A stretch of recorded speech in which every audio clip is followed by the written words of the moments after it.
واحد يقول لي ايه يا عم الشياكة دي النهاردة يا كابتن؟ انا اقول له ايه بقى، عندنا مفاجأة ليك يا عم، مفاجأة شيك كده، وبتجيب كل هدومها من محل فرنساوي كده اسمه كابتن فاروق ملك الازياء هنا في الاستوديو طبعا، اشيك رجل في مصر. ربنا يكرمك. هشوفها حالا دلوقتي. فرنساوي، الجاكيت فرنساوي جورج والبنطلون ارمانلي كمان. شكل تاني. ارمن لك. عموما رؤى حقه، اشك راجل في مصر يقول اللي هو عايزه. يلا هي جت على الموضة. بس والله الواحد مبسوط بالاجواء دي.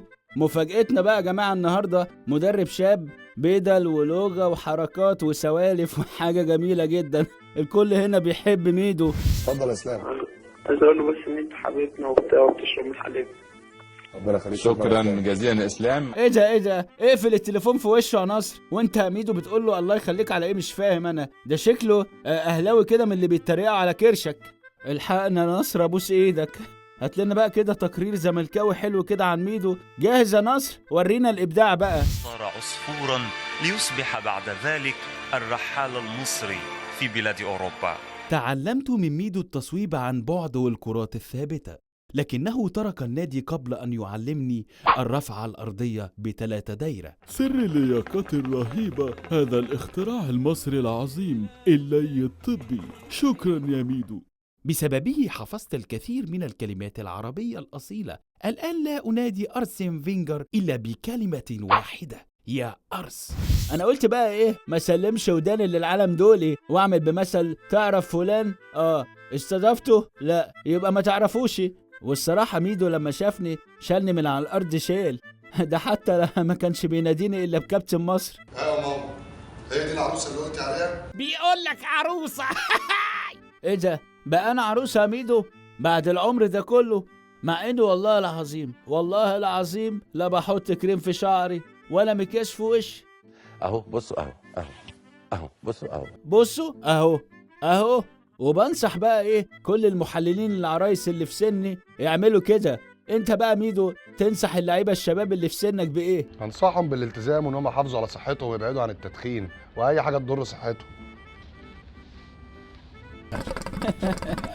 طب سيبك انت من اللعيبه اللي في مصر دول، كده دول رايحين في داهيه. المهم نلحق اللي فيه منه رجا. يعني عندك محمد صلاح مثلا. هنصحه بالصبر زي ما انا صبرت كده طول عمري. اي مكان كنت موجود فيه بصبر.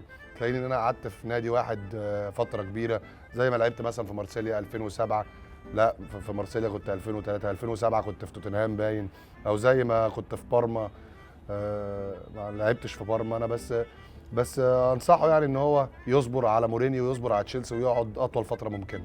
احيه، هو اللي هيصبر على مورينيو؟ طب وبمناسبة التغيير، مش هتغير لنا بقى طريقة لعب الزمالك بخطة من خططك اللي جايبها من بره يا خبرة انت عالمي؟ بحاول اطبق افكار جديده من اللي اتعلمتها بره، زي الروتيشن سيستم، وزي ان يبقى في 2 ميدفيلدرز، واحد فيهم هولدنج ميدفيلدر والتاني بوكس تو بوكس زي ما انت عارف. البوكس بوكس طبعا معروفة، بس مش قلنا بلاش تدخين يا كابتن؟ ايوه، يعني بلغتك كده يا استاذ بكر، اعطيني الكرة. احنا بنلعب بمبدأ اعطيني الكرة. كده ماشي. شايف يا سعادة البيه؟ شايف الناس اللي بجيبها مخها بيفكر ازاي؟ سعادتك تعتبره مدرب كروي ارض. يلا على خيرة الله. بس حرام والله، مش عارف ليه الناس مستكبرين موضوع الزمالك ده عليه. طول عمرهم مستكترين عليا كل حاجة. اول لما طلعت قال لك ازاي لعيب عنده 17 سنة يلعب في المنتخب. لما رحت اياكس قال لك ازاي لعيب عنده 18 سنة يروح بكل الفلوس دي. كل حاجة مستكترين عليا. وطبيعي دلوقتي لما انا خلاص اتعودت، لما مسكت مدير فني حتى وانا صغير، حتى في السن ده قالوا لي ازاي يبقى واحد عنده 30 سنة يمسك مدير فني الفريق زي كبير زي فريق الزمالك. بس يا ميدو انت يا ابني تعالى هنا. كل مرة تجيب لي الشيشة مكتومة كل مرة. ما شاء الله عنيف حتى في تغيير الشيشة. لا تنفع مع الزمالك. ده شخط في الواد ولا كأنه مخبر. هو انت صحيح اتعينت في الزمالك عشان امناجي زي ما علاء صادق بيقول؟ عتاب الندل اجتنابه. طب واحد عالمي زيك بيجيب بدله من دولسي ومن جبانة، معقولة هتسيب لعيبتك يلبسوا بامبي؟ بامبي ايه يا كابتن؟ فش يا كابتن. طب نتكلم جد بقى شوية، بما انك احتكيت بره واخد على اللعب العنيف. هو ايه صحيح حكاية خطة الظهير الرباعي اللي ماشية اليومين دول؟ ده انا اخر ماتش شفته يا ميدو كان الحكم لا بيحسب فاولات ولا شد من الفانيلا ولا حتى الهندس. كابتن بكر، انت اشتركت في قناة ايه دي؟ كرة قدم امريكية اللي بتتلعب بالايد. كرة قدم وبالايد؟ طب وايه الصعب في كده؟ ده اي واحد ممكن يلعبها الا اكرامي. يا سلام. ونشكر كابتن ميدو رغم ان كان انترفيو صعب والشمس لحست دماغي، بس بالنسبة لي ايه كان اغلى انترفيو على قلبي.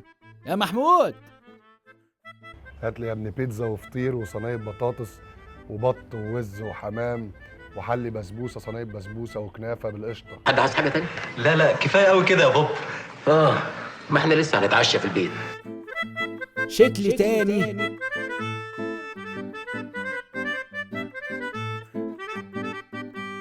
قول لي بقى ميدو، اكتر لعيب مش واخد حقه في مصر؟ انا في رايي حازم امام الصغير بتاعنا بتاع نادي الزمالك اكتر واحد مش واخد حقه في مصر، وامكانياته تستحق ان هو يكون واخد حق اكتر من كده، سواء مع نادي الزمالك او سواء في التمثيل الدولي مع منتخب مصر. لو تقدر تشتري لعيب واحد من الاهلي هيكون مين؟ احمد فتحي. لو تقدر تشتري نجم عالمي للزمالك؟ ابراهيموفيتش.